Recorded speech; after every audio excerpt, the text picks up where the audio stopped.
boa noite aí no Instagram e boa noite aqui no YouTube, porque hoje a gente está fazendo uma transmissão simultânea, ao vivo no Instagram e ao vivo no YouTube. Boa noite a todo mundo. A gente vai começar o nosso bloquinho da Mayra Rocha. Carnaval chegou, tá todo mundo em suas casas ou nos lugares que escolheram, e a gente vai passar o carnaval juntinho até terça-feira, fazendo o que de melhor sabemos fazer, que é aprender, falar de Deus, falar da espiritualidade, falar das coisas que nós passamos, e tudo isso juntinhos aqui. Então é um prazer estar com vocês nesse carnaval, é um prazer estar com vocês do YouTube também, e a gente vai iniciar a nossa conversa. Mas antes disso, quero agradecer imensamente a todo mundo que colaborou com a campanha dos kits escolares. Eu programei para encerrar essa campanha na sexta-feira, mas como a gente não atingiu a meta ainda, estão faltando 600 kits, eu vou postergar ela, ou seja, eu vou ampliar essa data até semana que vem. Por quê? Porque a gente acabou entregando 600 kits já, né, formados, então já estamos fazendo a entrega, como vocês podem acompanhar pelo Instagram, mas é necessário que a gente continue pegando, né, as doações para poder a gente colocar nos kits. Então faltam 700 kits mais ou menos, então até a semana que vem a gente ainda vai estar na campanha, né, na campanha dos kits escolares.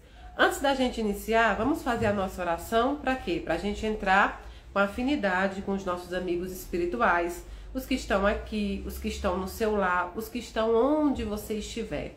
Vamos fazer uma conexão com Deus, para pedir a Deus nessa noite sabedoria, para pedir a Deus nessa noite paz. Então fechemos os nossos olhos materiais e vamos abrir os nossos olhos espirituais. E nesse momento nós pedimos a Deus Pai Todo-Poderoso que esteja sobre o Brasil nesse momento de festa, de comemoração, que esteja onde estão os foliões, onde estão as pessoas, né, que saíram para comemorar o carnaval, cada um ao seu modo, que esteja a espiritualidade amiga nas estradas nesse momento, cuidando de todo mundo que estão indo aos seus destinos. Pedimos ainda, Senhor, que os Espíritos possam guiar todos aqueles que precisam, todos aqueles que estão imbuídos em passar o carnaval à sua maneira, mas ainda assim nós precisamos de guias. Pai amado, misericordioso Deus, nesse momento nós te entregamos todos os irmãos em estado de necessidade no mundo inteiro. Todos aqueles que precisam de comer, de beber, de se vestir, manda anjos encarnados ao encontro deles. Pedimos ainda, Senhor, por todos os enlutados, aqueles que estão com os corações apertadinhos. Hoje, nesse dia, pode ser um dia muito triste para muitas pessoas, com as lembranças, ou mesmo que hoje tiveram que enterrar os seus amores, tiveram que levar eles até a pátria espiritual, entregá-los à mão de Deus. Pedimos ainda, Senhor amado, que visite todos os hospitais e que envie a Falange de Bezerra de Menezes, nosso grande amigo, para ofertar a cura a quem for de cura. Pedimos, Senhor, por todas as casas de caridade, as ONGs, todos os locais que fazem a caridade, que o Senhor possa abençoar. Pedimos a espiritualidade amiga, a todas as falanges da paz, que visite todos os países que estão em guerras e também visite os lares que estão em guerras ou as guerras internas de cada um. Leva a paz, leva o amor, leva o consolo e, acima de tudo, leva o perdão. Pedimos a Nossa Senhora, Mãe da humanidade, Mãe que nos escolheu como filhos, para que ela possa receber todos os filhos que as mãezinhas, os paizinhos já não podem mais tocar com as mãos físicas. Recebe, Senhora Nossa, no teu colo maternal. Pedimos por todos os nossos irmãos suicidas, que ela possa colocar eles no colo e ofertar a esperança da renovação. Pedimos ainda por todos os nossos irmãos que enfrentam os vícios, principalmente nesse momento de festa, nesse momento de comemoração, que Nossa Senhora possa abrigar todos com o seu manto, evitando os exageros e colocando na consciência de cada um as suas próprias responsabilidades. Pedimos, Pai amado, nosso Mestre Jesus Cristo, que possa nesse momento abençoar todas as igrejas, centros, templos, terreiros, centros espíritas, todos os locais que professarem a fé em Teu nome, que tu ali estejas. Pedimos por toda a humanidade, pedimos pelos desempregados, que portas dos empregos se abram. Pedimos pelos estudantes, os vestibulandos, aqueles que estão estudando para concurso, Senhor. Coloca aí o dom do discernimento e a força e a coragem para continuar. Pedimos por todas as autoridades do mundo inteiro, para que eles tenham consciência e tenham discernimento para fazer boas escolhas.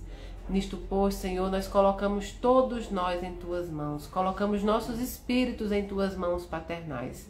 E tudo isso que nós te pedimos não é em nosso nome, mas é em nome do Teu Filho Jesus Cristo, que é bendito e é eterno. Que assim seja, não é? Pois bem, hoje nós vamos estar aqui falando sobre as coisas de Deus. Hoje nós vamos estar aqui falando sobre assuntos, né, para regozijar o nosso espírito. Mas vamos começar falando. Eu vi que rolaram algumas perguntas. Eu disse para vocês que hoje eu não ia, essa semana, entrar bem em carnaval, porque a gente já falou muito do carnaval no ano passado. Mas não custa a gente reforçar um pouquinho. Falando de carnaval, nós sabemos que hoje muitos dos nossos irmãos escolheram passar essa data, esse feriado, em festas, em comemorações. Nós sabemos que há um grande carnaval no Brasil, é conhecido por essa festa, sempre foi. Mas nós sabemos que durante essas festas, durante essa junção, né? Durante essa junção de muitas pessoas, de muitos espíritos, há muito exagero. Há pessoas que não reconhecem os seus limites e, portanto, exageram e acabam que entram em afinidade com espíritos sofredores, com espíritos ruins, com espíritos que não estão em sintonia com o divino, em sintonia com a espiritualidade, em sintonia com tudo aquilo que a gente deseja. Ah, estão perguntando aqui, derrubaram um copo. Derrubaram um copo ali pra dentro. É muito menino aqui na casa hoje, então foi um copo que caiu lá pra dentro mesmo. Então vejam bem, nessa junção de espíritos, nessa junção de energias, sim, há muitos espíritos obsessores querendo se aproveitar. Mas se aproveitar por quê? Porque nós encarnados não reconhecemos o nosso limite.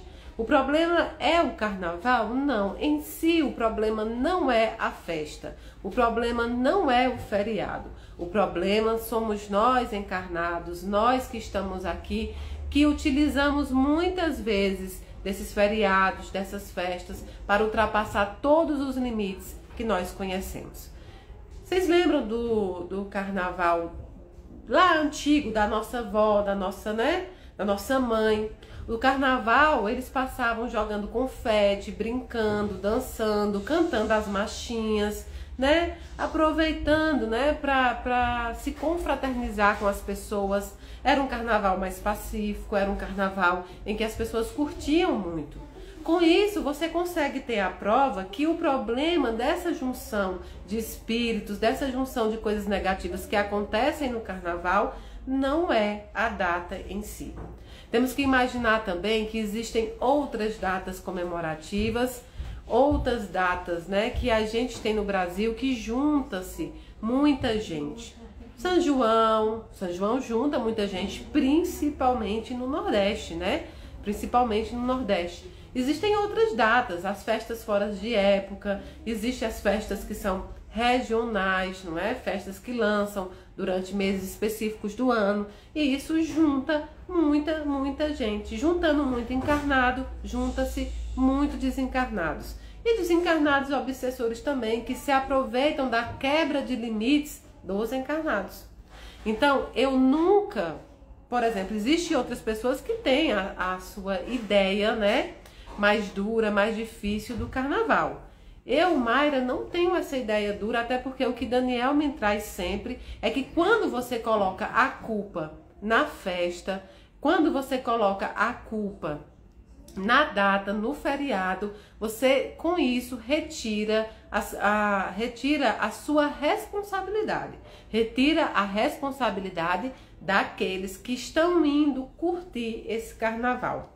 Tem muita gente que gosta de um cantor específico, tem muita gente que gosta de ouvir a música, tem muita gente que gosta de curtir a sua maneira. E muitas pessoas não se embebedam, muitas pessoas não saem dirigindo, muitas pessoas não saem por aí brigando. Existem muitas pessoas que sabem curtir o carnaval e outras tantas não. Isso é uma educação espiritual que se está faltando. Agora, se você conhece o seu limite, se você conhece que aquilo ali não te faz bem, não é só o carnaval, é qualquer festa, é qualquer local, é qualquer lugar que seu espírito não se sente bem, a gente não frequenta. Eu, particularmente, não vou ao carnaval, mas não vou porque eu me sinto mal pela mediunidade. O acúmulo de muita gente numa sintonia diferente, que não é religiosa, que não é espiritual, porque mesmo que eu vá a um congresso espírita com 3.000 pessoas, a energia ali é diferente, totalmente diferente. Então não há problema. Mas tem muita gente num local desse, com sintonias diferentes, isso pode perturbar o médium. Então não me sinto bem. Outra coisa, eu sempre disse a vocês que eu não bebo, não porque há uma proibição. Eu não bebo porque eu sei dos meus limites. Eu não bebo porque, ou por uma lembrança espiritual que eu possa ter de outras vidas, ou porque realmente eu sei a limitação que tenho hoje, eu não acho que sou capaz de agir com responsabilidade. Sempre digo a vocês que as pessoas dizem, quando eu fiz a palestra sobre a bebida alcoólica, que é necessário que as religiões não tentem fazer as pessoas ficarem com medo, a religião do medo. Evitar coisas pelo medo nunca funcionou. É necessário que as pessoas saibam as consequências espirituais, o que acontece espiritualmente em relação à bebida alcoólica, em relação ao cigarro, em relação a muitas outras coisas que são viciantes, né? Que tornam o espírito escravo daquilo. Você pode estar perguntando, não, Mayra, não é o espírito que é escravo daquilo, é o corpo. Não, não é o corpo. Porque se fosse só o corpo, seria mais fácil de você deixar de fazer qualquer coisa. É também o espírito. E é também com a ajuda de espíritos que também acham que usufruem dessa energia, disso que te traz também. Então, nesse caso, nós que não temos o controle, nós que sabemos o nosso limite, é preferível que curta o carnaval de uma outra maneira. Há várias maneiras de se curtir um feriado, seja carnaval, seja São João, seja 1º de maio, seja Semana Santa. Você pode estar pensando, Mayra, mas no carnaval tem muito acidente. É verdade, tem muito acidente. Porque as pessoas bebem, perdem sua responsabilidade e vão dirigir. Mas no São João também, na Semana Santa também, há hoje uma forma diferente de se ver os ritos religiosos por nós, né? Na Semana Santa a gente passa a semana inteira falando que não pode comer isso ou aquilo, né? Em razão à tradição católica que nós temos. Mas quando chega o domingo, o sábado de aleluia, ou mesmo a sexta-feira santa, que se pode tomar vinho, nós enchemos a cara de vinho. Então, ou seja, não são as datas, até datas sacras, até datas religiosas, podem trazer muito mal se as pessoas não tiverem um limite. Mesmo em datas religiosas, há espíritos obsessores, há sempre espíritos obsessores à espera, né? À espera de se aproveitar das fraquezas dos encarnados.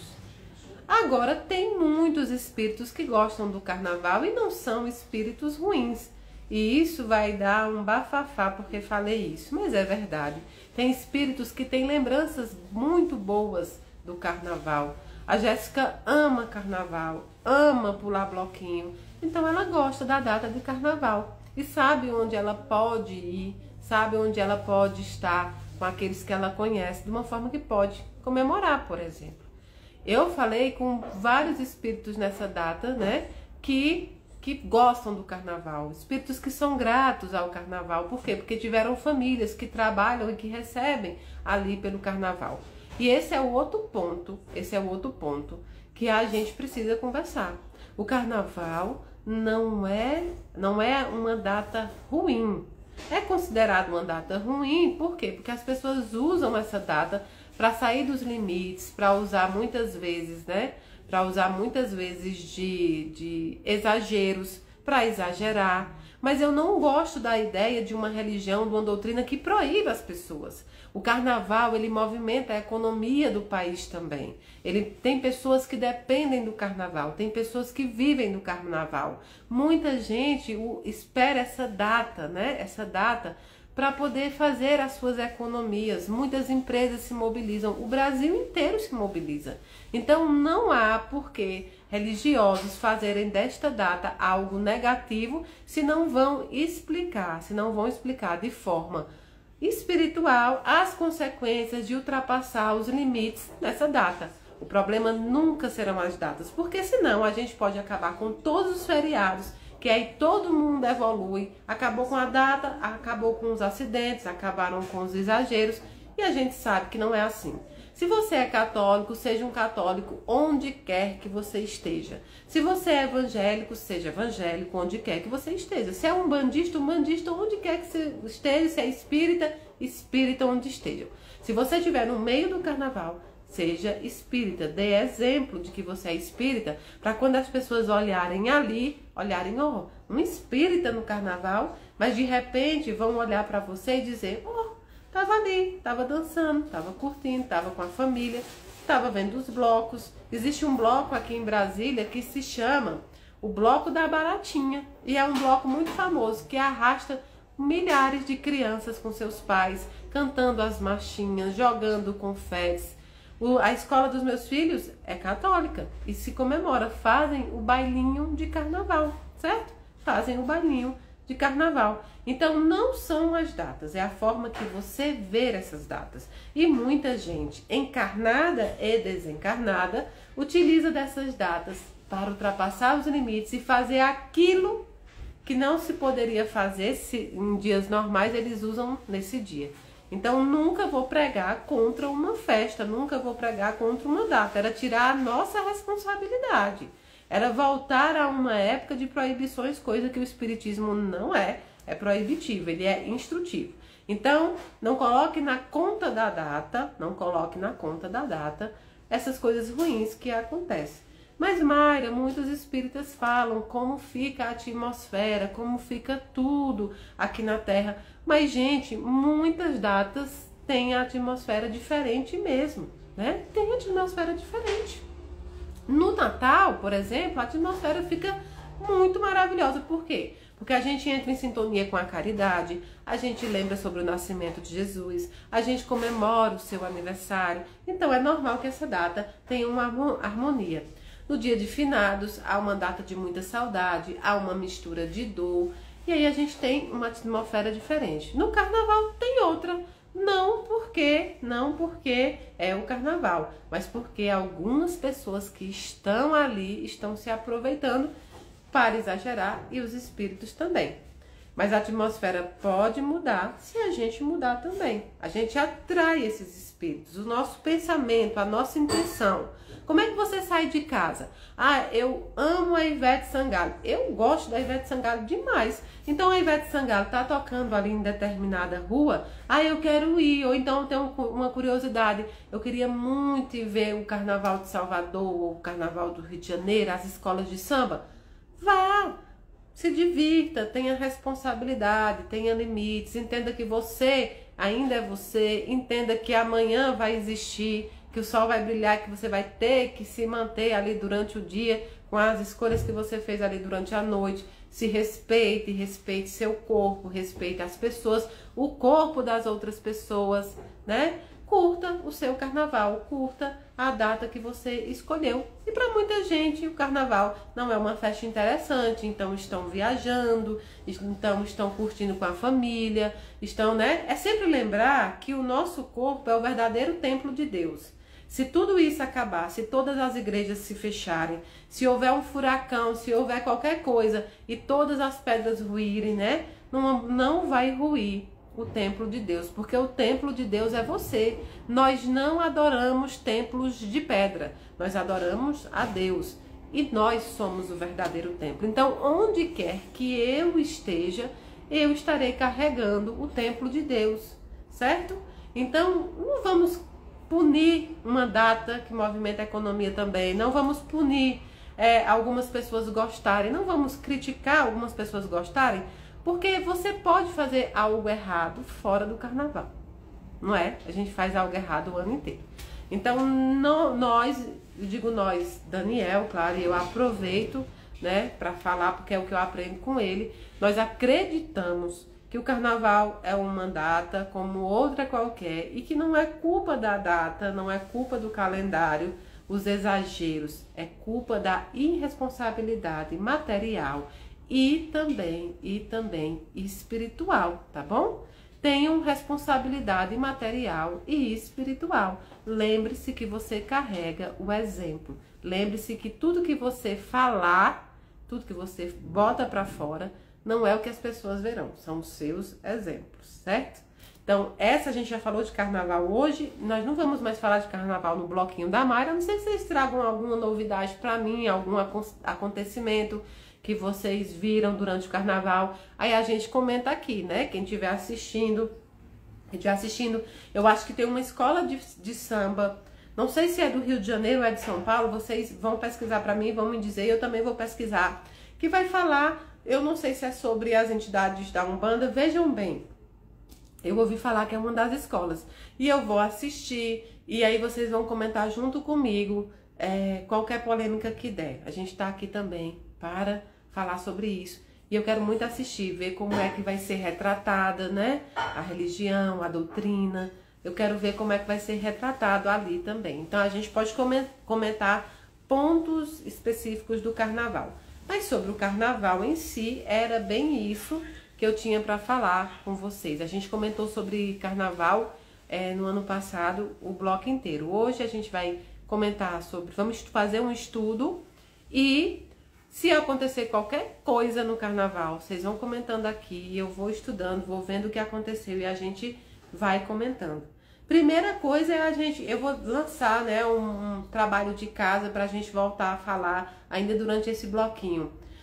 Vocês vão me dizer, quando terminar esse vídeo aqui, vocês vão colocar embaixo o que vocês acham dessa mistura. E aí, gente, é sem crítica, cada um vai colocar a sua visão. Eu vou ler todas as visões para que a gente possa comentar. O trabalho de casa nesses vídeos é vocês comentarem como vocês verem essa mistura das religiões, essa mistura das doutrinas dentro do carnaval, assim, dentro das escolas, dentro da mensagem que elas passam. Eu quero que vocês deem a sua opinião. Não é sobre a escola específica, mas é sobre essa mistura, esse caldeirão. Não só das escolas que vão falar sobre as entidades ou sobre os orixás, mas escolas também que já falaram sobre outras religiões, vocês podem trazer. Eu quero que vocês botem embaixo desse vídeo quando terminar, né? Quando terminar. E aí, eu vou ler tudo pra gente comentar amanhã também sobre isso, tá bom? Pois bem, hoje eu recebi, desde ontem à noite eu tava dando uns recados para algumas pessoas e eu conheci um espírito que me descreveu a vida dela, né? A vida dela como uma mãe que teve uma filha da qual ela se dedicou a vida inteira por essa filha, né? É uma menina que é uma pessoa com deficiência, né? Então teve muitos obstáculos. E essa mãe me contava sobre isso, né, ao dar o recado. E a história dela foi me parecendo muito com uma história, me arremetendo a uma história específica da Bíblia, né? Antes, eu tô vendo aqui os recados de vocês, vamos falar de novo, alerta de golpe, alerta de fraude. A Casa da Caridade não cobra por nenhum serviço prestado, a psicografia muito menos, e a psicografia só é feita presencial. Eu não faço psicografia online, eu não envio carta, eu não contacto pelo WhatsApp, nada disso. Só presencial em Brasília a psicografia. Recado quando eu tenho, eu dou aqui na internet, eu dou pra pessoa, eu dou na Casa da Caridade, mas psicografia somente presencial. Não paguem por carta, não preencham seus dados em formulários, Não façam isso, porque não há isso. E se você for enganada, contacte o seu banco, faça um boletim de ocorrência, principalmente porque tem delegacias, né, eletrônicas. Então faça um boletim e contacte com o banco para que você possa receber o seu dinheiro de volta. Não paguem por psicografias em nome de Mayra Rocha, porque isso não existe. Não há a mínima, nenhuma, zero possibilidade de que eu faça psicografia online, viu? Por favor, e quem caiu nesse golpe, procure os direitos, denuncie, vá na delegacia e requeira do banco também. Converse com o banco para ver se é possível retomar esse valor, tá bom? Pois bem, então eu conheci a história da dona Lena, e que foi uma mãe que lutou muito por essa filha, uma mãe que levantou muito, né? Levantou muito amor para essa filha, para que essa filha se sentisse sempre muito amada, capaz, que essa filha se sentisse sempre muito linda. Ela falando sobre o sorriso da filha dela, que era o sorriso mais lindo que ela já viu, ou seja, ela amava aquele sorriso. Então, diante dessa história e de tantas outras que nessa semana eu tive o prazer de escutar, eu pensei muito, né? Eu pensei muito sobre o que a gente ia falar hoje. Mayra, por que você não viaja para outros estados? Eu viajo para outros estados, tá bom? Eu faço palestras, eu abraço pessoas, eu converso. Se tem recados, eu dou também. Isso depende da espiritualidade e das autorizações. Mas eu viajo, olha, agora em abril eu estarei no Rio de Janeiro, 12 no Osmar, né, que é o autor do livro Espírita no Umbral e vários outros livros. E dia 13 eu estarei no Frei Luiz, tá bom? Em abril eu estou no Rio de Janeiro. Em maio eu estou em Franca, dia 4. Dia 17 eu estou em Barbacena. Em final de maio para junho eu estou em Portugal. E outubro eu estou em ai meu Deus, Tupaciguara. E estou também em Sergipe para o encontro da Fraternidade Espíritas e da Fraternidade Espírita não, gente, da Fraternidade Sem Fronteiras, o encontro da Fraternidade Sem Fronteiras. Enfim, tem um congresso em Uberlândia, que eu não sei a data, mas eu vou saber. Tem um congresso em Uberlândia nesse meio aí também. Então tem muitas viagens já marcadas. Eu vou ainda abrir a agenda para mais algumas viagens. Aí eu encerro o ano de viagens também. Porque eu preciso, né, também dar atenção para a Casa da Caridade, agora que ela está formada também. Mas eu viajo sim pelos estados. Então, quando eu conheci a história da Dona Leninha, né, e claro que Dona Leninha também enfrentou algumas dificuldades, né, das pessoas poderem também pensar, né, que os próprios familiares pensarem que ela tinha um amor maior pela filha e pelos outros. Não podia haver tudo isso, mas Dona Leninha sabia que era necessário, né, dar uma atenção especial para tornar aquele espírito cada vez maior, né, se sentindo amada e cada vez mais forte para ser o que ela desejava ser, o que acabou acontecendo, que é muito orgulho para essa mãe.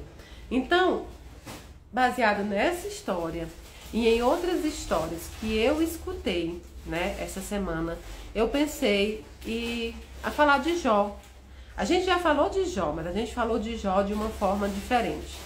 Hoje nós vamos falar de Jó de uma forma a gente entender uma pergunta que muitos de vocês estão passando e eu também já passei na minha vida. Dona Leninha desencarnou, a filha dela está encarnada, claro, o filho também. E eu tenho certeza que passou pela cabeça dessa filha dela, que a mãe era tudo para ela, passou que... Por que isso acontece, né? Quantas vezes, diante das injustiças que acontecem aqui nesse plano terreno, a gente se pergunta, por que os justos sofrem tantos, né? Por que as pessoas boas sofrem tanto? Quem aqui não já passou por algo tão terrível, tão difícil, que você pensa, mas por que, Senhor? Por que eu estou sendo punida? Já tive o prazer de conhecer um pai, porque é um pai muito especial para mim, em que ele disse assim, por que Deus me castigou assim? O que eu fiz para que meu filho desencarnasse?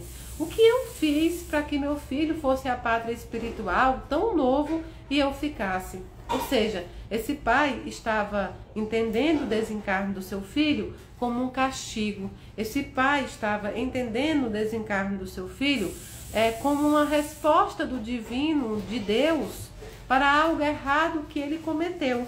Mais ou menos como um Deus que muita gente cultuava no Velho Testamento. Um Deus vingativo, que vingava até a 4ª geração. Um Deus que punia, né?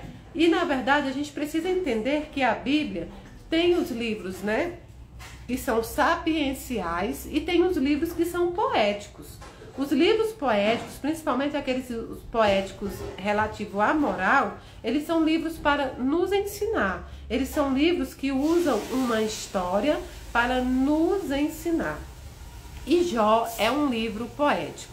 Até quem é extremamente religioso, aquele que é mais retrógrado, que entende tudo na literalidade, sabe que essa história de Jó não existiu, ou pelo menos acredita que não existiu. Ou seja, trata-se de um livro poético que vem nos ensinar, por intermédio da moral e dessa história de Jó. Mas a história de Jó, muito vista como um servo de Deus, muito obediente a Deus, e que tem tudo tirado dele, acaba encarnando em muitas pessoas, falando: é o que acontece comigo, é o que aconteceu comigo, né? É o que aconteceu comigo. Eu sempre fui uma boa pessoa, eu não merecia passar por isso. Eu não merecia, né, estar passando por um luto tão dolorido. Eu não merecia perder um emprego que eu lutei, que eu estudei muito. Eu já tentei muitas coisas e elas não dão certo. A doença que hoje tenho no meu corpo, eu não merecia passar por isso. Tantas injustiças que acontecem no mundo. Ué, Mayra, mas você é espírita e acredita em injustiças? Sim, eu sei que as injustiças acontecem. Eu não acredito em injustiçados, mas acredito em vítimas. A gente, quando diz que não acredita em injustiçados, significa dizer que a gente compreende que muitos dos fatos que acontecem na nossa vida são respostas muitas vezes a atos que nós cometemos em vidas passadas. Porém, quando nós dissemos que existem as vítimas, é porque nós não temos conhecimento, nós humanos encarnados, nem mesmo os médios, não temos conhecimento das vidas passadas das pessoas, nem muito menos a nossa. Eu falo por mim, eu tenho conhecimento de uma e somente essa, porque há um objetivo para se ter. Mas então não posso dizer com plena certeza que o que acontece com a pessoa é fruto de um ato dessa pessoa. Não, porque às vezes pode ser fruto de um ato da decisão de terceiro, alheio à sua vontade. Então sim, existem injustiças, acontecem injustiças. Porém, nós temos que tratar essas injustiças como divinas, como espirituais. Explico por quê. Hoje aqui nós vamos falar sobre por que Deus. Por que pessoas justas como Jó sofrem tanto? Por que Jó teve que passar por isso se era um servo honesto, se era um servo dedicado a Deus, se era um servo que procurava fazer o bem, se era um servo que procurava andar no caminho do bem? Por que Jó passar por isso? Lembrando que Jó é um livro poético. Lembrando que Jó é um livro que veio para nos ensinar uma simbologia, né? Então, primeiro eu quero ler para vocês o que significa os livros sapienciais. Ó. Sapienciais é o nome dado a 5 livros do Antigo Testamento: Provérbios, Jó, Eclesiastes, Eclesiástico e Sabedoria. A esses são acrescentados 2 livros poéticos, Salmos e Cânticos dos Cânticos. Esses livros apresentam a sabedoria e a espiritualidade de Israel. Ou seja, livros sapienciais são aqueles que trazem a sabedoria, são aqueles que trazem respostas sábias para os problemas que nós temos até hoje. Ele diz assim: em Israel, a sabedoria não é cultura conseguida graças à acumulação de conhecimentos, mas um bom senso e o discernimento das situações adquiridas através da meditação e reflexão sobre a experiência concreta da vida. Assim, nos livros sapienciais, encontramos reflexões que brotam dos muitos problemas que povoam o dia a dia da vida de qualquer pessoa que busca o caminho de realização e felicidade. A sabedoria de cunho mais popular que encontramos no livro dos Provérbios E no Eclesiástico apresenta-se em forma de coleção de frases curtas, sentenças que ajudam a compreender e a encontrar uma saída em diversas situações enfrentadas ao homem comum. Já os livros de Jó, Eclesiastes e Sabedoria são estudos sobre problemas mais aprofundados e globais, como o sentido da vida, da morte, da justiça, a vida social, o mal, a natureza. Trata da sabedoria. Então vejam bem, os livros sapienciais, eles mostram que a experiência comum do povo também tem lugar de manifestação. A verdadeira religião. Jó trata-se da centralização da verdadeira religião. Qual é a verdadeira religião para você? O que você acha que é a verdadeira religião? Jó mostra que o problema, do mal, nem o sofrimento do justo e inocente, e muito menos da paciência de Jó. O autor desse drama discute a questão mais profunda da religião, a natureza da relação entre o homem e Deus. Ou seja, aqui não é discutido a questão daquela religião de instituição. Qual é a verdadeira religião nesse momento mostrado pela história de Jó? É justamente a resiliência que aqueles que têm a fé têm que ter para passar pelos testes. Nós vamos começar falando justamente sobre isso. Não há, historicamente, nenhum sinal e nenhuma informação de que Jó realmente existiu. Por isso que é um livro poético, um livro de simbologia, que vem para nos ensinar de forma moral. E é um dos mais antigos livros do Velho Testamento. Então, a pergunta de Jó é: por que os justos sofrem? Toda a história de Jó está embasada em por que os justos sofrem. E é justamente essa pergunta que a gente vai tentar comentar aqui hoje, que a gente vai tentar aprofundar. Então, conta-se o início da história, que Jó era um homem muito rico. Ele tinha muitos filhos. E aí você pode pensar, mas por que a Bíblia fala que uma pessoa que tinha muitos filhos era rico? Rico em filhos. Vejam bem, naquela época, e para a lei judaica, o homem que tinha muitos filhos era também um homem rico, porque muitos filhos significam trabalho, significam pessoas ali para trabalhar, pessoas ali para ajudar. Então Jó tinha muitos filhos.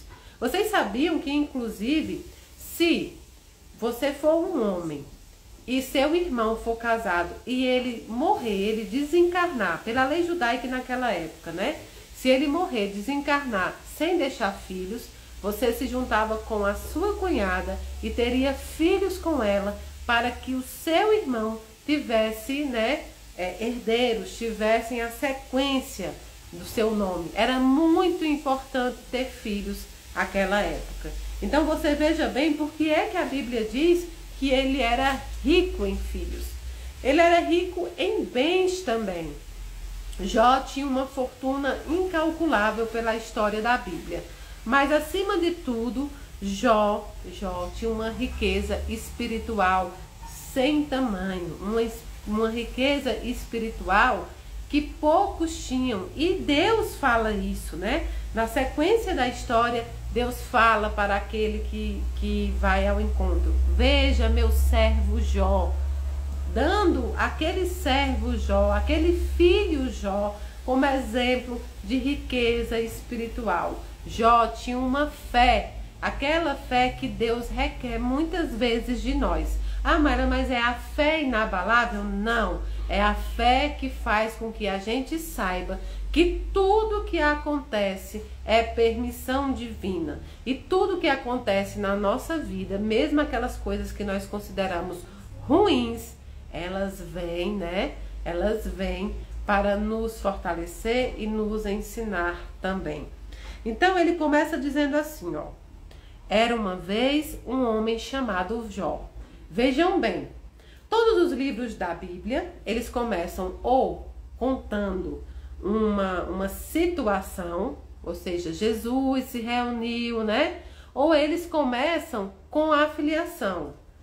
Jacó, Davi, Isaac, eles vão fazendo a árvore genealógica. Às vezes tem alguns livros que a gente nem consegue ter muito coisa para ler, porque tem uma árvore inteira da descendência, né? Descendência de Jacó. Então vejam, mas Jó não, Jó começa, era uma vez. O que é que te lembra esse começo, era uma vez?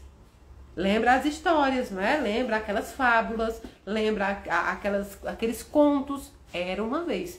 Então veja bem que ele já dá indícios de que Jó é um livro poético. Era uma vez um homem chamado Jó, que vivia no país de Uz. Era um homem íntegro e reto, que temia a Deus e evitava o mal. Opa, temia a Deus e evitava o mal. Tinha 7 filhos e 3 filhas, possuía também 7.000 ovelhas, 3.000 camelos, 500 juntas de boi, 500 mulas e grande número de empregados. Jó era o mais rico dos homens do Oriente. Os filhos de Jó costumavam fazer banquetes, um dia na casa de um, e convidavam as 3 irmãs para comer e beber com eles. Quando terminavam esses dias de festa, Jó os mandava chamar para purificá-los. Segunda coisa, Jó não tinha só uma família grande, Jó tinha uma família unida, nos mostrando essa história que as nossas riquezas também ficam juntos do quê? Da família, da união, daqueles que nós conseguimos agregar na nossa vida, mesmo diante das dificuldades. Mas quando a Bíblia fala em família, ela apresenta a parentalidade, né? Ela apresenta a família parental. Nós espíritas, nós da doutrina, nós espiritualistas, nós, enfim, você que se encaixa dentro da espiritualidade, você sabe que a verdadeira família é a espiritual. Portanto, a família parental pode ter uma afinidade ou não, isso vai depender. E aí diz assim, ó, certo dia, os anjos se apresentavam a Javé e entre eles foi também Satã. Então Javé perguntou a Satã, de onde você vem? Satã respondeu, fui dar uma volta pela terra. Javé lhe disse, você reparou no meu servo Jó? Na terra não existe nenhum outro como ele. É um homem íntegro e reto que teme a Deus e evita o mal. Satã respondeu a Javé, e é a troco de nada que Jó teme a Deus? Opa! Existe religião gratuita? Existe doutrina gratuita? É isso que Satã queria dizer a Deus. Mas a gente tem que dar uma paradinha aí para entender o que é Satã. Algumas religiões que nós vemos, eles usam a palavra demônio, Bezebu e tantas outras palavras para indicar um adversário a Deus, um adversário à obra de Deus. Mas veja bem, na lei judaica, não é isso que significava Satã. Satã não era um inimigo de Deus, porque um Deus onisciente que sabe tudo, que tudo vê, já veria antes quando o Satã ou outra pessoa quisessem lhe testar, né? Quisessem aprontar algo contra ele. Então, Satã, na lei judaica, significa um teste, significa alguém que testou a obra de Deus, não alguém que queria prejudicar a obra de Deus ou que era inimigo de Deus, queria testar a obra dele.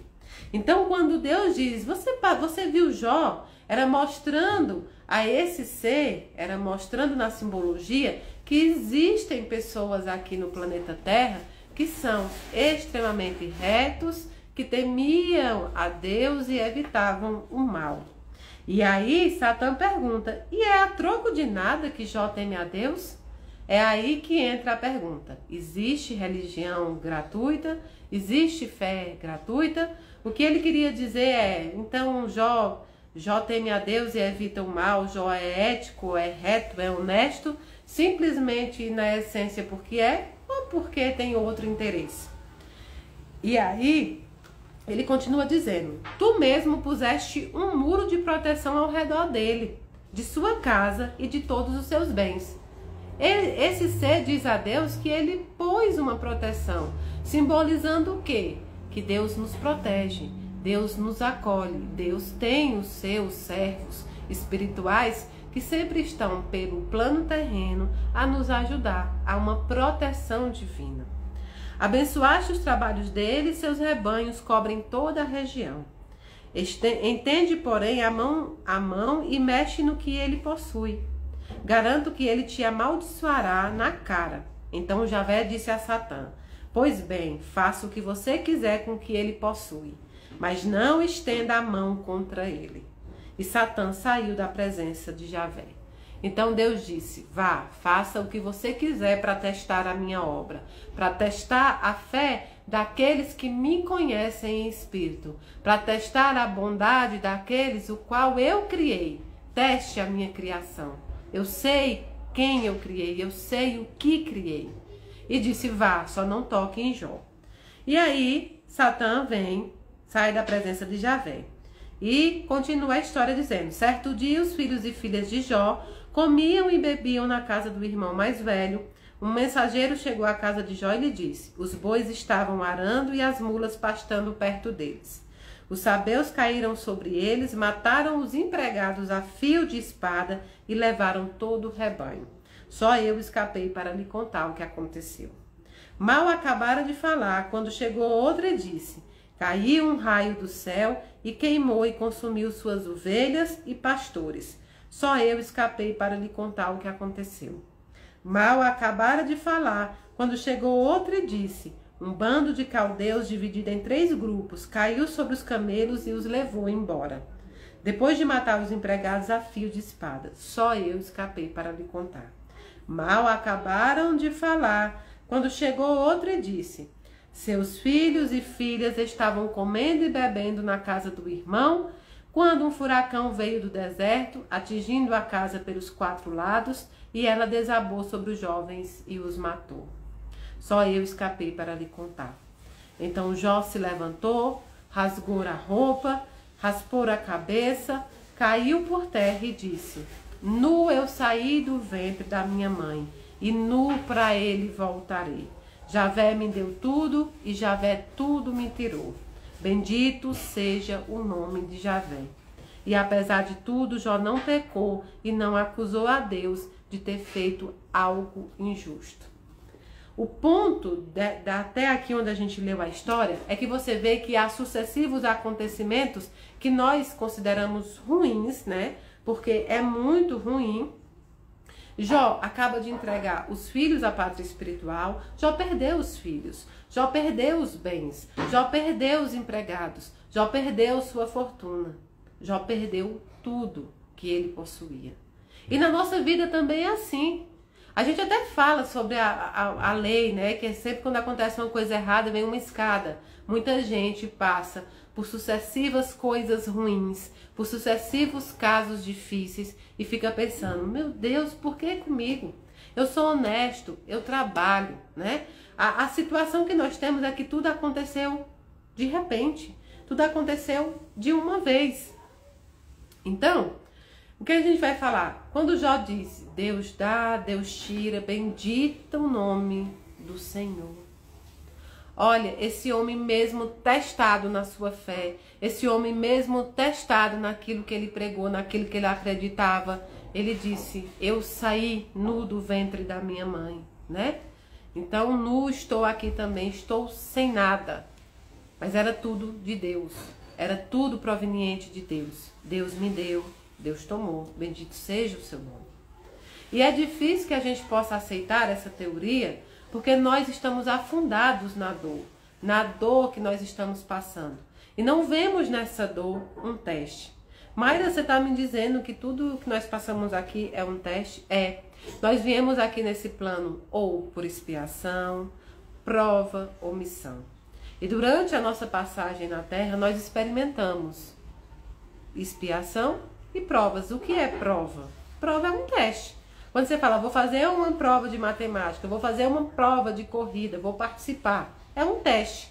E não, muitas vezes o teste não é contra um adversário, não é quem chega primeiro. Na prova mesmo é você contra você. O teste é para você. O teste de Jó era espiritual. Será que nós conseguimos ser testados no nosso espiritual e conseguir passar por essa prova sem blasfemar a Deus, sem revoltar com Deus, sem, reclamar com Deus?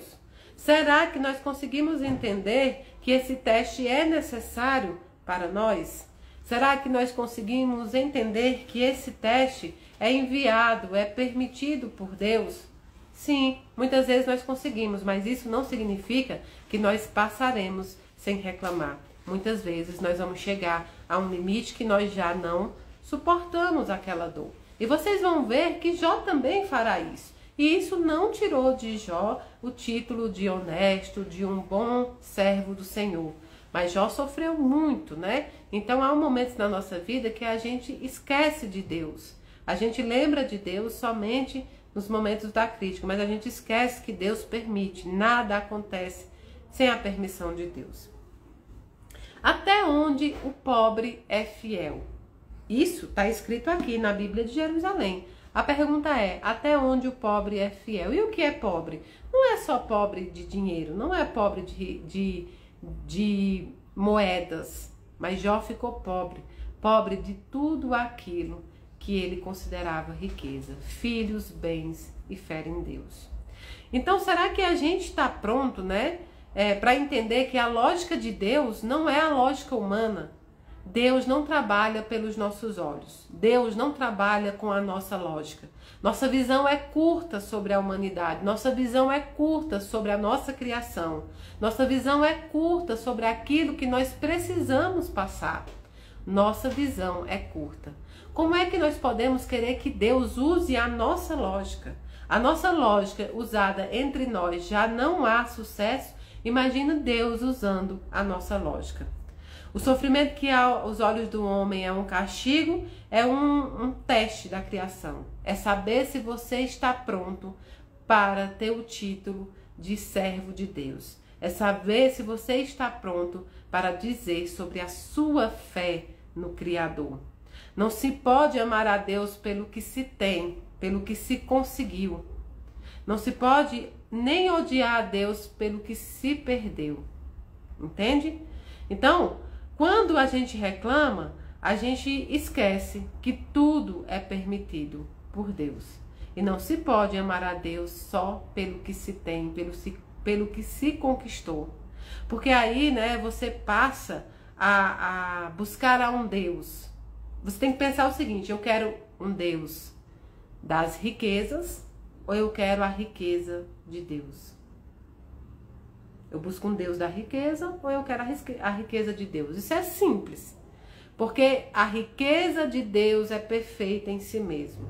Mas eu não consigo aceitar, não consigo compreender. Não irá mudar o fato de que as riquezas de Deus são outras, não os bens que nós podemos perder. Esses bens materiais que nós acumulamos ao longo da vida, eles são passíveis de serem tomados. Os ladrões podem entrar na sua casa e tomar os seus bens. Os ladrões podem roubar o seu cargo. Você pode perder um cargo na empresa. Você pode perder amizade de pessoas. O que você não perde são os bens espirituais. Esse não há ladrão algum que possa roubá-los. Então cultive os bens espirituais. Se ajuntem de bens que ninguém irá roubar. E por mais que nós não entendamos, muitas coisas, por mais que a gente não consiga a compreensão espiritual, nós temos que tentar andar de forma justa, assim como foi Jó. Jó é realmente um livro poético, mas muitos de vocês são Jós. Vocês é que não sabem, eu vejo muita gente aí no chat dizendo, eu estou cansada espiritualmente, eu estou cansada de lutar. O bem sempre vale a pena. Lutar pelo bem sempre vale a pena. É um caminho difícil. O caminho fácil é o do mal. Porque muitas vezes a gente pensa, meu Deus, eu estou sendo testado, meu Deus, estão me atacando, estão me amaldiçoando, estão mentindo sobre mim, estão me escrachando, estão me humilhando. Aí você pensa, por quê? Aí Deus, se eu pudesse escutar Deus em voz humana, eu tenho certeza que Ele diria, porque você está no caminho certo. Se você estivesse no caminho errado, você não sofreria esses ataques, dos espíritos obsessores e maus que querem testar o poder de Deus, que querem testar a criação, a obra de Deus. Então, se você está sendo perseguido, humilhado, né, exarcrado, por quê? Porque você está lutando pelo bem, porque você está lutando pela justiça, porque você está lutando pela verdade, saiba que você é um servo de Deus e é uma honra ser humilhado em nome de Deus. E é uma honra ser perseguido em nome do Senhor. Benditos são aqueles que encontraram dentro do caminho do bem as dificuldades.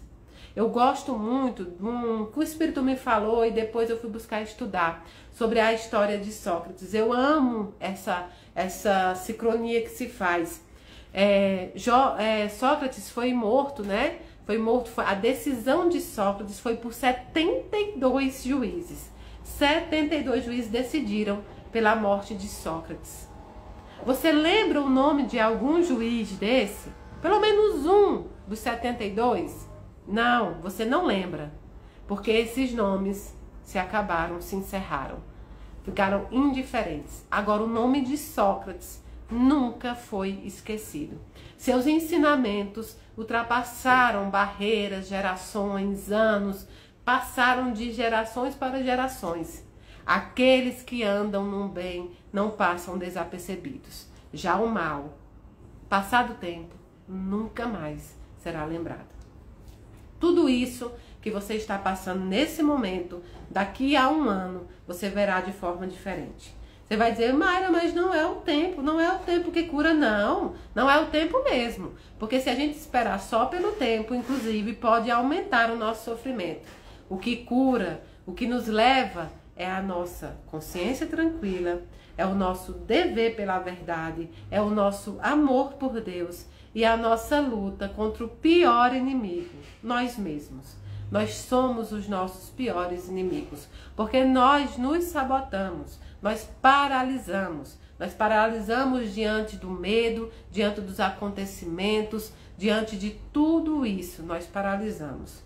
Então, a única coisa que nós podemos fazer é caminhar, mesmo cansados, porque a gente sabe que no final a vitória sempre será do bem e o mal será esquecido. Aqui um tempo, todos aqueles que fazem o mal jamais serão lembrados. Mas você que buscou a justiça, você que buscou a verdade, você que entrou em defesa da obra de Deus, será lembrado por muitos, por muitos. Então, continuando a história de Jó, a gente começa a pensar, então quer dizer que mesmo que eu seja um bom servo, mesmo que eu procure fazer o bem, eu vou sofrer? Ah, vai sim, você vai sofrer as expiações. Nós somos testados na nossa fé o tempo inteiro. Que facilidade seria se a fé fosse como só a de alguns, a fé religiosa. A fé em que eu decoro a Bíblia, a fé em que eu sei todo o Pentateuco de Allan Kardec, inclusive muitas vezes tem um bastão da justiça, né, da doutrina espírita. Isso, tá tudo decorado. Eu consigo vir aqui e falar sobre todas as perguntas, mas eu não compreendi. Por isso que chama livros sapienciais, né? Livros de sabedoria. Quando nós lemos e decoramos, o que nós adquirimos não é sabedoria, é conhecimento. E não é o conhecimento que faz um verdadeiro justo de Deus. Não é o conhecimento que você tem que faz você um homem do bem ou um homem de fé. O que faz você ser um homem do bem, um homem de fé, são os seus atos, são os seus exemplos, é a sua coragem. Amar é um ato de coragem. Continuar é um ato de coragem. Viver bem, mesmo diante das provas, é um ato de coragem. E aí a gente passa a vida inteira tentando viver bem. Mas o que é viver bem, né? O que é viver bem para nós? Viver bem para nós é bebida, é vícios, é dinheiro. Viver bem é ter fortunas? Não. Viver bem é agir. Viver bem é nos moldar, é domar as nossas más inclinações, é pegar o nosso medo e tornar ele pequenininho, porque o medo não pode paralisar ninguém. Hoje eu estava pensando, né, cochilando à tarde e pensando que, olha, a dor ela é uma linguagem universal, como a gente falava, mas ela é um sentimento que é sentido em todas as suas vertentes. A dor, ela trabalha o ser humano como nenhuma prova, nenhum instrumento pode trabalhar. A dor te mostra quão sensível você é, quão pequeno você é, quanto você precisa de Deus. A dor te mostra que viver sem Deus é algo muito ruim. Mas a dor te mostra o quão grande você pode ser. Ao tempo que ela te joga ao chão, e quando você está lá de cara no chão, como você vai ver no livro de Jó, quando ele botou a cara no chão, quando você está lá no fundo do poço, você consegue ver que dali só tem crescimento. Você consegue ver a sua força diante daquela dor. Ainda que não seja imediato, você utiliza a dor para crescer. Você utiliza a dor para caminhar. Aqueles que paralisam diante da dor, que desistem diante da dor, não estão demonstrando a Deus a sua verdadeira fé e seu verdadeiro amor. Ah, Mayra, mas aí Jó não reclamou, eu não consigo não. Quando meu filho desencarnou, eu me revoltei com Deus, eu xinguei Deus. Por um tempo eu passei a não acreditar em Deus. Será que Deus vai me punir pelas besteiras que eu disse? Será que Deus me punirá? Gente, esse Deus vingativo, esse Deus que punia as gerações, era uma simbologia do Velho Testamento e o olhar de alguns escritores daquele testamento. Não é de fato que Deus punia, mas as consequências dos atos dele era vista como uma punição. Muitas consequências dos atos nossos a gente quer ver como uma punição. Não há ninguém mais condenado do que o inimigo, do que o diabo, do que os obsessores. Nós muitas vezes colocamos na conta deles coisas que são muito simples de saber, que são consequências de escolhas nossas. Portanto, Deus não pune você. Deus, essa história de Jó é uma simbologia. Deus jamais ofertaria um servo dele, mas Deus poderia dizer, uma criação minha é forte, porque é filho de Deus, de um Deus forte. Portanto, eu sei que são capazes de suportar e de passar pelas imensas provas para ter o espírito evoluído. Eles passarão por esse teste e vencerão.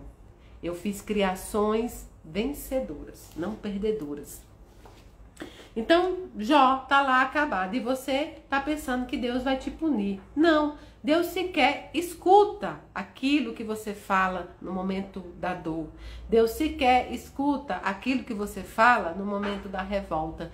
Deus compreende que aquela prova está difícil demais para você. Ele fecha os ouvidos para escutar aquilo que você está falando da boca para fora.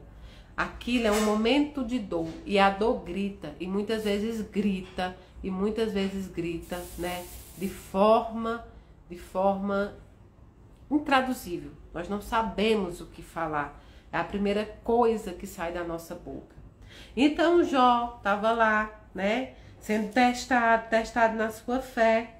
E aí ele passou, ele disse, Deus me deu, Deus tomou, bendito seja o nome do Senhor, não é? Mas aí, não satisfeito, né? Aí os anjos se apresentaram a Javé e entre eles também foi Satã e disse. Então Javé perguntou a Satã, de onde você vem? E Satã respondeu, fui dar uma volta pela terra. E Deus respondeu, você reparou no meu servo Jó? Na terra não existe nenhum outro como ele. É um homem íntegro, reto, que teme a Deus e evita o mal. Ele continua firme na sua integridade. E você, a troco de nada, me lançou contra ele para o aniquilar. Satã respondeu a Javé, pele por pele. O homem dá tudo o que tem para manter a vida. Estende, porém, a mão e o atinge na carne e nos ossos. Garanto que ele te amaldiçoará na cara. Então Javé disse a Satã, faça com ele o que você quiser, mas poupe a vida dele. E Satã saiu da presença de Javé. Deus tem o direito de tirar tudo o que lhe havia dado. Em tal situação, Jó personifica todos os pobres do mundo, os quais mesmo perdendo tudo ou nada, possuindo, não se revoltam contra Deus. a fidelidade até o fim. Então Satã feriu a Jó. Jó teve uma doença que hoje poderia se parecer como se fosse uma hanseníase, mas bem mais complicada. Muita dor, os seus ossos doendo.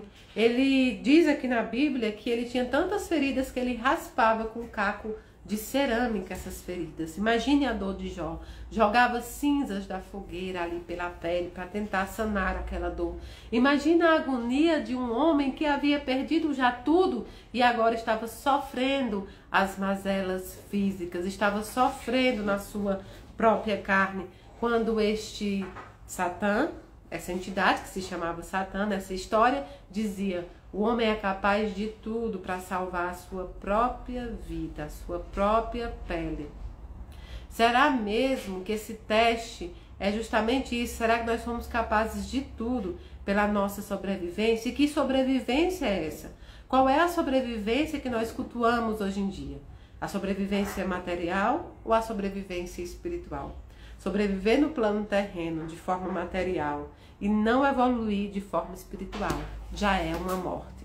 A verdadeira morte é aquela que é espiritual. Essa é que não pode acontecer. A morte do corpo, essa é possível. Então Jó recebeu, e olha só, a história de Jó é tão atual que Jó recebeu 3 amigos, mais a sua esposa que estava vendo todo o sofrimento dele. E esses amigos começaram a dizer: amaldiçoa esse Deus, olha o que ele fez com você, você acha justo?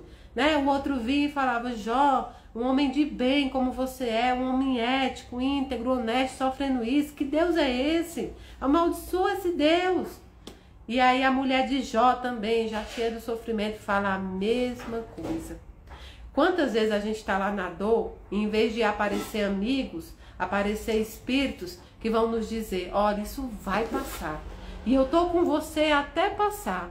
Deus está conosco. Quantos amigos vêm no momento da dor para falar de Deus? Ou quantos amigos vêm no momento da nossa dor para nos criticar a forma que nós passamos por essa dor, as escolhas que nós tomamos durante nessa dor? Quantas pessoas vêm ao nosso encontro para tentar nos colocar contra Deus? Aí você pode estar pensando: não, veio uma pessoa aqui, mas ela falou em nome de Deus. Eu não estou falando do Deus religioso, eu estou falando do Deus verdadeiro. As pessoas não só nos colocam contra Deus quando pregam contra a religião, isso é o de menos. As pessoas nos colocam contra Deus quando tentam nos afastar do caminho de Deus.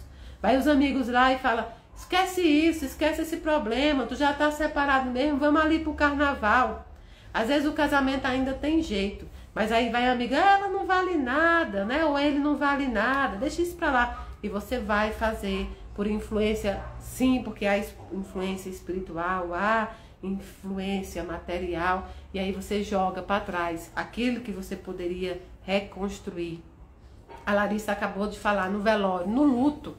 No luto vem inúmeras pessoas falando em nome de Deus. Não é isso que prega quando você quer, um amigo quer te juntar a Deus ou te afastar. As mães que tiveram seu filho, né, ido à pátria espiritual, por exemplo, por conta do suicídio. Quantos religiosos não vão até essa mãe? Quantos religiosos não vão até essa família para pregar, né, uma falta de perdão, para pregar que ele fez a escolha errada, sem um pingo de empatia pelo que aquela família está passando? Então, mesmo falando em nome de doutrinas, mesmo falando em nome de religião, elas não estão falando em nome de Deus. Elas estão tentando te afastar de Deus, pregando coisas que não vêm de Deus, vêm da doutrina dos homens, da regra dos homens, daquilo que os homens acham que sabem. Nós não sabemos 0,001% da verdadeira doutrina, da doutrina que está no plano espiritual. Nós não sabemos, né? Nós não sabemos nada sobre Deus, sobre os seus desígnios, sobre a sua atuação. Nós estamos aqui ainda engateando para tentar saber algo sobre nós, nossa própria atuação. Então não confundam pessoas falando em Deus com pessoas te levando ao encontro de Deus. Não é um convite à igreja que te leva ao encontro de Deus. Às vezes um ateu, um agnóstico te levará ao encontro de Deus com mais facilidade do que aquele que botou a Bíblia debaixo do braço, do que aquele que está com o livro dos Espíritos pregando todo dia na internet, quando seus atos são outros. Então, aquele ateu, aquele agnóstico chega na sua casa, te ampara a dor, te coloca no colo e te diz: eu não sei o que fazer nesse momento, mas eu estou aqui para te ajudar. Você não está sozinho. Não precisou pregar Deus. Ele exemplificou Deus. Então não é pela fala de ninguém que você sabe quando está sendo levado ao encontro de Deus, mas aquilo que a pessoa faz, aquilo que a pessoa exemplifica. E sim, tem muitos fariseus, né? Muitos fariseus pregando Deus. Os religiosos, né? Esses mesmos que vendiam a fé nos templos, que vendiam a fé lá naquela época. Existem muitos fariseus. Eu conheço pessoas que têm a doutrina espírita na ponta da língua, capaz de te dizer em que questão está no livro dos espíritos, e ainda assim os seus exemplos de vida são capazes de afastar pessoas da doutrina, ou seja, não levam a pessoa ao caminho de Deus, pelo contrário, afastam do caminho de Deus. Eu não me emociono com palavras, eu não me apaixono por oratória, eu não vejo aquelas pessoas sábias, eu vejo aquelas pessoas com conhecimento. Você pode saber muito sobre a Bíblia, muito sobre a doutrina espírita, muito sobre a Umbanda, muito sobre tudo. Eu não me importo com o que você fala, mas eu vou enxergar os seus atos. Como é alguém que é espírita, que é evangélico, que é católico, pode só falar sobre o mal, pode só pregar a violência, pode atacar os outros, pode violentar os outros. Como alguém que fala em nome de uma doutrina consoladora, pode se colocar acima, pode julgar. Como alguém pode desejar mal o outro sendo católico ou evangélico, pregando um Deus bom. Então não é o que sai da sua boca que faz com que eu vá ao encontro de Deus, mas aos seus passos. Então eu tenho pessoas que eu tenho verdadeira admiração e que sequer sabem que existe a doutrina espírita. Tem pessoas que nunca souberam quem era Allan Kardec e me demonstraram ao longo da minha vida aquilo que eu queria ser. Respeitar o irmão, respeitar a sua dor, realmente me levam ao encontro de Deus. Mas também conheço pessoas que conhecem muito sobre a doutrina espírita, que conhecem muito sobre o espiritismo e também me levam a Deus pelos seus exemplos. Isso é pessoa, não é doutrina. Mas aí veio todo mundo ao encontro de Jó. Ah, Jó, amaldiçoa logo, morre. Amaldiçoa e morre. Quase que pedindo um suicídio ali. Jó, pra que tu vai ficar nesse mundo sofrendo? E aí chegou um tempo em que Jó fraquejou e blasfemou contra Deus. Nós fraquejamos muitas vezes. Nós falamos sobre isso. Nós fraquejamos, né? Nós fraquejamos e blasfemamos contra Deus. E muitas vezes pensamos em tirar nossa própria vida diante das dores, das situações. Eu acho complicado a pessoa que diz que nunca pensou em nada desse tipo. Todos nós já pensamos. Todos nós tivemos momentos em que a gente quis desistir.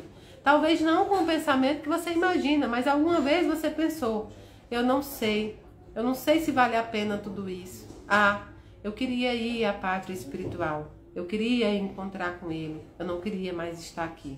Isso também é uma maneira de desistir. Mas nós, sabedores que somos, que nós precisamos continuar a nossa missão, nós entendemos da nossa fraqueza e entregamos essa fraqueza ao Senhor. Entregamos aquilo que nós temos ao Senhor. Se hoje você está fraco, entregue essa fraqueza a Deus. Deus vai te escutar. Diga para Ele: Senhor, eu não quero mais estar aqui porque eu não tenho força. Mas me mostra uma maneira de continuar. Me fortalece, me engrandece, me purifica. E Deus vai te dizer: faz por onde e eu te ajudarei. Faz por onde e eu estarei sempre com você. E é assim que nós temos que fazer. Mas aí, como a bondade de Deus é grande, vem um quarto amigo falar com Jó. E prega a Jó, né? E prega a Jó e diz assim: Jó, não é assim. Você ama a Deus pelo que Ele te deu? Você ama a Deus pelo que você tem? Ou você ama a Deus pelo que Ele é? Jó, Deus o ama. É um teste da obra do Senhor. Jó, Deus quer o melhor para você. Deus tem muito para você. Então Jó retorna. Jó pensa e repensa os seus atos. E aí, com essa intervenção de Eliú, que foi um amigo que Deus enviou, né? Um amigo que Deus enviou, Jó repensa. Deus fala com Jó também. Deus fala assim: e agora, Jó?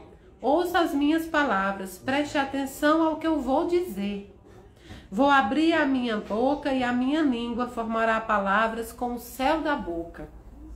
Falo de coração sincero e os meus lábios falarão claramente. Foi o sopro de Deus que me criou, o alento do Todo-Poderoso me deu a vida. Se você puder, responda-me. Prepare-se e argumente contra mim. Veja, diante de Deus eu sou igual a você. Também eu fui tirado do barro. Não tenho medo de mim, pois a minha autoridade não inibirá. Você disse e repetiu aos meus ouvidos, e ainda escuto o som de suas palavras. Eu sou puro e não tenho culpa. Sou inocente e não cometi nenhum pecado. Deus, porém, inventa pretextos contra mim e me trata como inimigo. Ele coloca meus pés no cepo e vigia todos os meus passos. Nisso eu digo que você não tem razão, pois Deus é maior do que o homem.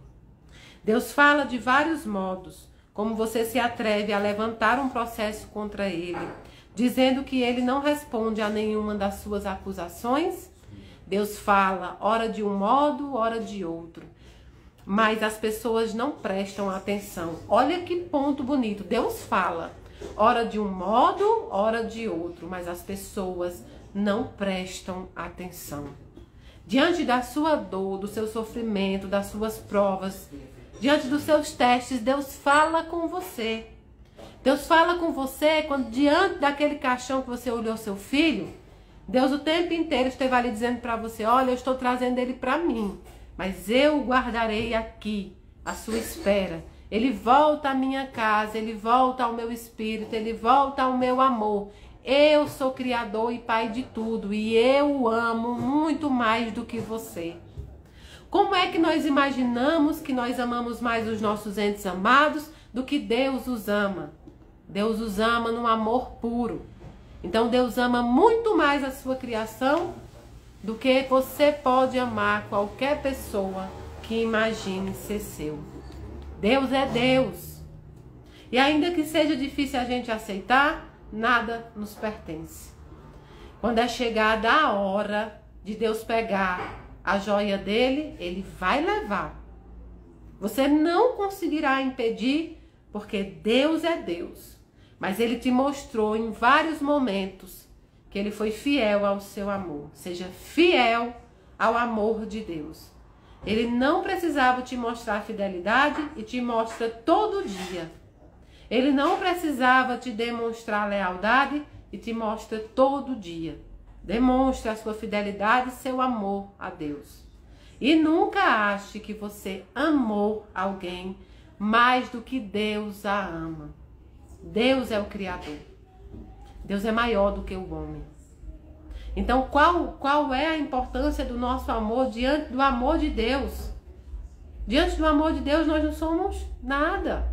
Deus pode amar o seu filho, o seu pai, a sua mãe, o seu irmão, muito mais do que você é capaz de amar.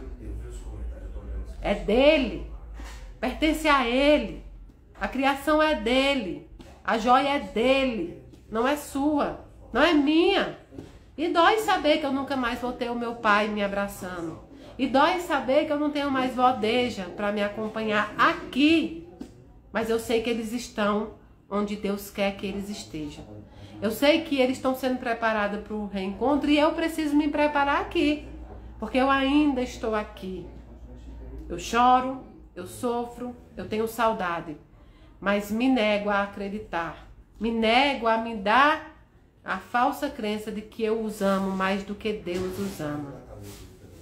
Deus os ama mais do que eu sou capaz de amar. E eles estão melhor com Deus do que estariam comigo.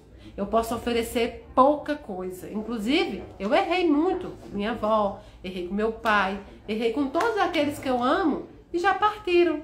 Deus nunca errou. Deus abraça, Deus ama, Deus beija. Isso não quer dizer que não vai doer em mim, em você. Mas eu sei que Deus ama mais do que eu já amei. E aí ele diz assim, ó, Deus é justo. Eliú falando com ele, esse amigo. Deus é justo. Sábios, escutem as minhas palavras e vocês, doutores, prestem atenção. Ó, os fariseus, os doutores da lei, que só sabem a decoreba aqui. Assim como o ouvido distingue as palavras e o paladar saboreia os alimentos, também nós podemos discernir o que é justo e reconhecer o que é bom. Jó afirmou, sou inocente, mas Deus se nega a fazer minha justiça. Embora esteja no meu direito, passo por mentiroso, e embora não tenha pecado, uma flecha me feriu mortalmente. Quem é grande como Jó? Ele bebe sarcasmo como água, junta-se aos malfeitores e anda na companhia dos injustos. Ele afirma, o homem não ganha nada em satisfazer a Deus. Escutem-me, homens sensatos, longe de Deus praticar o mal, longe do Todo-Poderoso praticar a injustiça. Deus paga ao homem conforme as suas obras e retribui a cada um conforme a sua conduta. Deus, na verdade, não age de modo injusto.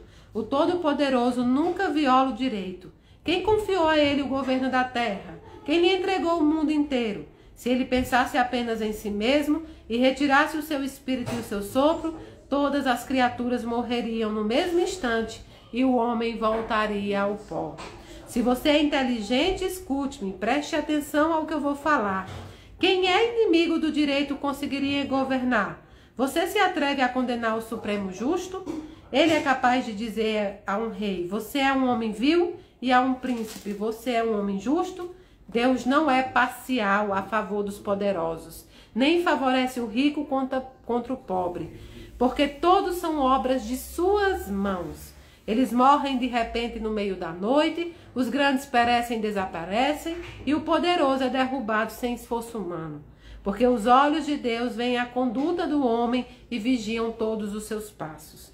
Não há trevas nem sombras onde os malfeitores possam esconder-se. Não cabe ao homem marcar prazo para comparecer perante ao tribunal de Deus. Ele aniquila os poderosos sem muitos inquéritos e no lugar deles nomeia outros. Deus conhece a fundo as ações deles. Ele os derruba numa noite e são destruídos. Vejam bem, ele estava falando aqui é que Deus não faz acepção. E veja bem, o homem pobre morre. E o rico? Morre. O justo? Morre. O cruel? Morre. O religioso? Morre. Aquele que não tem religião nenhuma, morre também. No final, você vai morrer. Eu vou morrer. E o que é que importa? Todos os bens que nós construímos, o que é que importa todas as vezes que a gente diz que foi injusto? Existe alguém que não morrerá? Existe alguém que não irá à presença de Deus? Existe alguém entre vocês que não sofrerá o luto? Quem é de vocês que pode dizer que nunca perderá alguém que ama? Quem é de nós que pode dizer que nunca sofrerá? Deus não é parcial. O problema é que a gente vive como se fôssemos infinitos e morre como se fôssemos apenas efêmero. Não somos infinitos, materialmente falando, mas somos infinitos na sabedoria divina, na espiritualidade. Então é melhor dar valor àquilo que está na infinitude do que dar valor àquilo que vai perecer. Deus não é parcial, portanto, é justo. Deus educa para a justiça. Eliú confirmou dizendo, tenha um pouco de paciência e eu ensinarei a você, porque ainda existem outros argumentos para a defesa de Deus. E ele segue dizendo, né? Ele segue, mas aí Javé fala por dentro do sofrimento.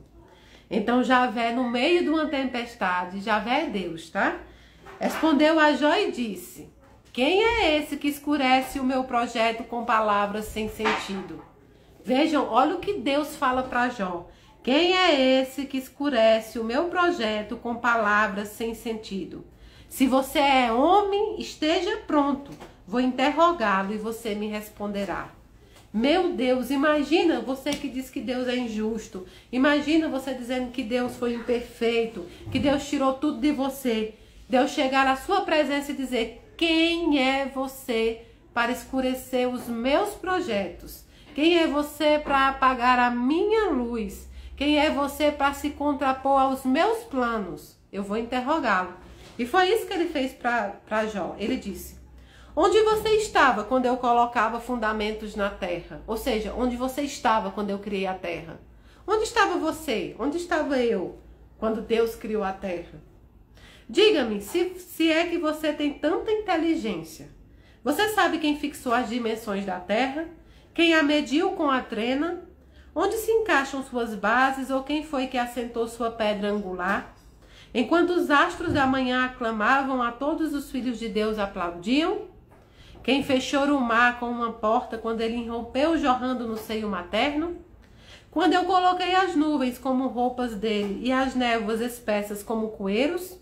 Quando eu lhe coloquei limites com portas e trancas e lhe disse: você vai chegar até aqui e não passará. Aqui se quebrará a soberba de todas as suas ondas. Alguma vez em sua vida você me deu ordens para o amanhecer ou marcou um lugar para a aurora, a fim de que ela agarre as bordas da terra e dela sacuda os injustos?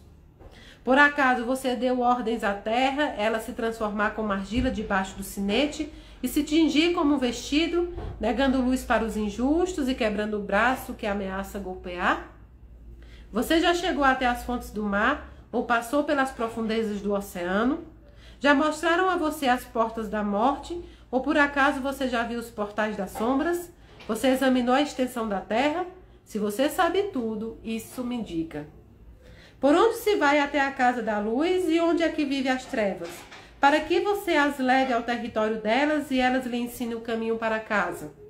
Certamente você sabe disso tudo, pois já então havia nascido e já viveu muitíssimos anos.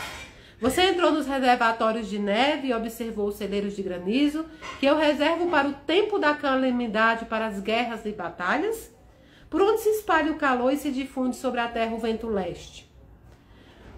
Por onde quem abriu um canal para o aguaceiro e o caminho para o relâmpago e trovão, para chover terras despovoadas? Você pode amarrar os laços da Pleiade ou desatar as ligações do Órion?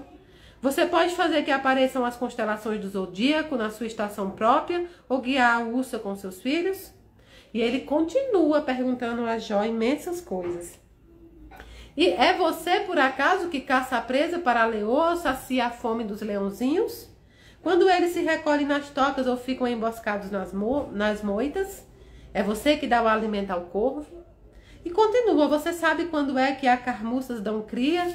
Você pode dar força ao cavalo e vestir a crina no pescoço dele? E vai perguntando a Jó. Será pela sabedoria que você tem que o falcão levanta voo, estendendo as asas para o sul? Javé continuou falando a Jó e perguntou: o adversário vai querer discutir com o Todo-Poderoso?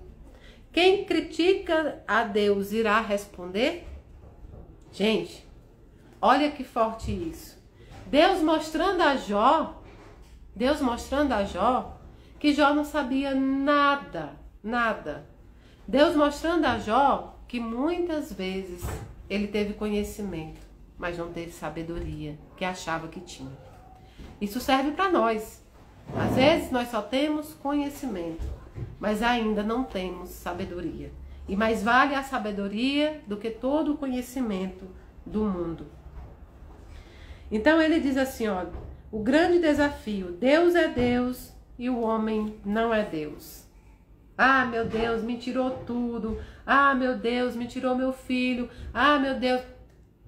Deus é Deus e o homem não é Deus. Entender isso faz com que os nossos processos de prova, nossos processos de teste sejam mais fáceis. Aí Jó diz a Deus: eu reconheço que tudo podes e que nenhum dos teus projetos fica sem realização. Nenhum dos projetos de Deus fica sem realização. Tu disseste: quem é esse que escurece os meus projetos com a palavra sem sentido? Pois bem, eu falei sem entender das maravilhas que superam a minha compreensão. Tu disseste: escuta-me que eu vou falar, vou interrogá-lo, e você me responderá.